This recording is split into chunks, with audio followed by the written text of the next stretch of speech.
directeur général de l'Éducation nationale, ce qui m'a valu l'insigne plaisir de travailler sous l'autorité agissante de Marcel Spisser. Et de quelques autres. Et de quelques autres, dont j'en vois 2 ou 3 dans la salle, qui gardent un très mauvais souvenir de moi. Ah non.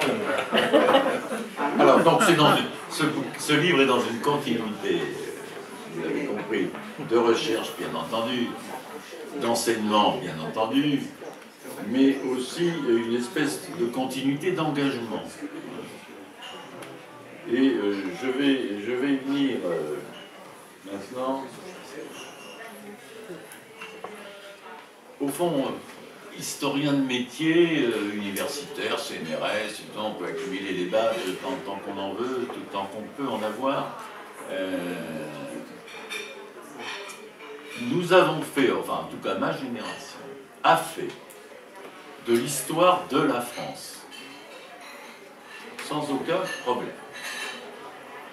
C'est l'histoire de la France, c'est l'histoire de la Chine, c'est l'histoire de Babylone, l'histoire de la France, bon, on déballait nos petits outils, voilà.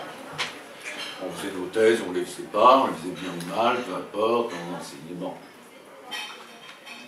Et puis quelque chose a basculé, et c'est pratiquement dans ces années-là, à travers le moment mémoire, on dirait Pierre Nora, n'est-ce pas, à partir des années 70, et à partir, on dirait peut-être un mot tout à l'heure, à partir du moment qu'on peut appeler le moment identité,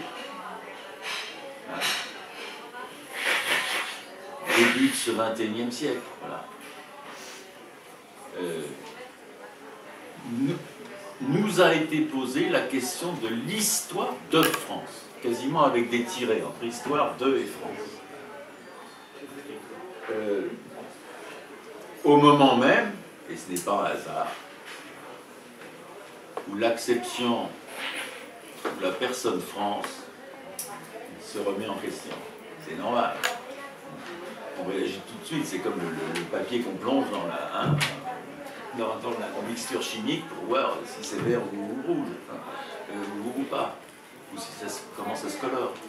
Donc, c'est un peu ça qu'il y a dans ce livre, et maintenant j'entre vraiment dans le livre. Tu m'arrêteras, Marcel, quand il faut. Alors, autrement dit, ce que je veux vous dire depuis le début, c'est: faut-il apprendre l'histoire de France? Oui, à condition de se poser intimement et collectivement la question: à quoi nous sert-elle? Ce n'est pas un exercice gratuit. À quoi sert-elle? Ou à quoi nous sert-elle encore, si vous voulez? Cette chose qu'on, je disais avec les quelques extraits de presse, qu'on qualifie tour à tour de passion, hein, de querelle, d'enjeu, de... Bon. Et le débat est toujours là, depuis maintenant depuis une grosse quinzaine d'années. Moi, je suis de ceux qui avaient cru que on pouvait essayer de trouver un lieu, n'est-ce pas, où on déballerait tout et on s'expliquerait.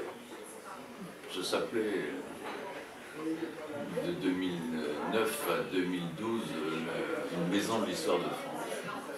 Ça a échoué piteusement en 2012, alors que c'était une idée lancée par Nicolas Sarkozy, donc elle n'allait pas du tout à la nouvelle majorité de 2012. Très bien. Enfin, on y a laissé des plumes, tout ça. Enfin, on survit. L'affaire a été relancée il n'y a pas si longtemps, vraiment. La question de à quoi ça sert. À quoi sert? Et c'est vrai que c'est en septembre dernier François Fillon qui a rouvert le bal en disant, je ne me prononce pas du tout sur l'habileté ou pas, ni sur le fond ou pas le fond, a rouvert le bal en proposant qu'un récit national puisse, sous label académique, etc., puisse accompagner l'indispensable sursaut du pays. Voilà. Vous savez que allez, faisons-nous un petit plaisir sans accabler aucunement François Fillon sur cet avril à Clermont-Gergovie. Vous savez qu'il a clairement, dans sa tête était un peu Gergovie, il a salué Vercingétorix assez joliment parce qu'il était victorieux de César qui lui était favori des sondages. C'est drôle. Fin de parenthèse, je n'en ferai qu'une. Mais enfin, vous avez bien vu comment la plupart de tous les candidats à la présidentielle, à un moment, ont eu un couplet sur l'histoire de France, à quoi elle sert, où nous emmène-t-elle, en quoi se favorise-t-elle ou non le sursaut national et je dirais l'avancée. Beaucoup ont fait des gourdes, beaucoup, etc. etc. Bon, mais pratiquement tous. Moi, je voudrais vous dire un mot maintenant, à la faveur de cette interrogation. À quoi ça nous sert? Et à quoi c'est engagé ou non dans nos débats démocratiques, hein, nos consultations électorales. Les historiens, je le disais tout à l'heure, sont un peu sortis du bois, et moi je dis que c'est tant mieux.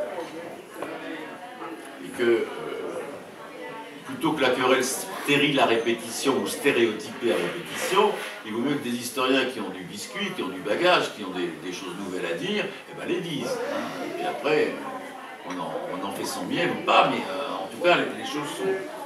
Alors, ce que je vais vous faire en express, un petit panorama des dernières publications, hein, sous le label Histoire de France. Vous avez, en décembre dernier, un très gros livre intéressant, qui s'appelle Les luttes et les rêves, une histoire populaire de la France, de 1685 à nos jours, signé par une bonne historienne du XIXe siècle, et notamment de 1848 et des utopies de 1848, qui est Michel Zancarini-Fournel. Je donnerai à ceux qui le souhaiteront. Alors, c'est une histoire des luttes populaires, ou dites populaires. C'est une histoire progressiste, c'est une histoire du bien contre le mal, en ce sens que le peuple tente toujours de se libérer, bien ou mal, avec succès ou échec, tente toujours de se libérer des pouvoirs qui l'oppriment. Voilà. Bon. Je cite une histoire populaire des dominés, une histoire située des subalternes, l'histoire des multiples vécus d'hommes et de femmes, celle de leurs accommodements au quotidien et parfois, ouvertes ou cachées, de leur résistance à l'ordre établi et au pouvoir dominant. En face, presque au même moment, un rapport à l'histoire de France exactement opposé. Jean Sévillia, qui signe souvent au Figaro Magazine, qui est un des bons collaborateurs et conseiller, je crois, du Figaro Histoire, republie des écrits historiques de combat, où il reprend 3 de ses livres antérieurs, peu importe. Et là, c'est une histoire qu'il appelle passionnée de la France, et d'une France qui a existé avant 1789, qui a existé à la fois par ses rois et par sa foi. C'est une histoire qui veut dire que l'anticléricalisme et la doxa marxiste ont fait leur temps. C'est fini, ça. C'est une histoire où il est expliqué tout au long que les Lumières ont été dévoyées, et que, au très fond des choses, il y a le goulag soviétique. Et donc,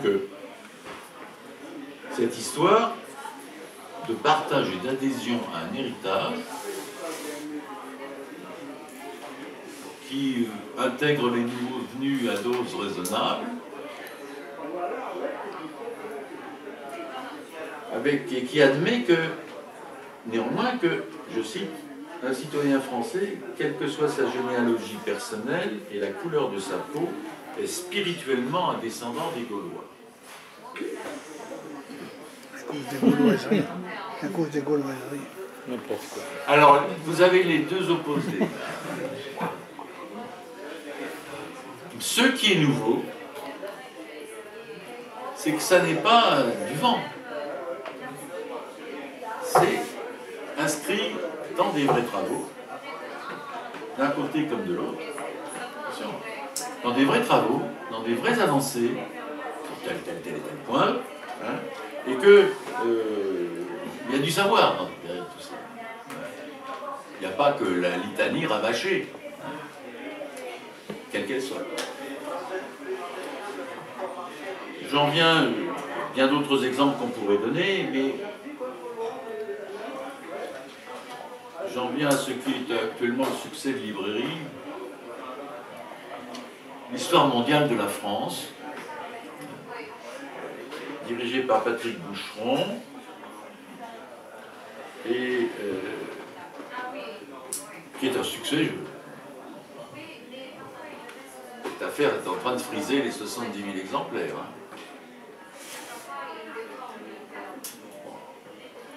Donc la petite start-up de l'histoire mondiale de la France peut s'appeler le Champagne.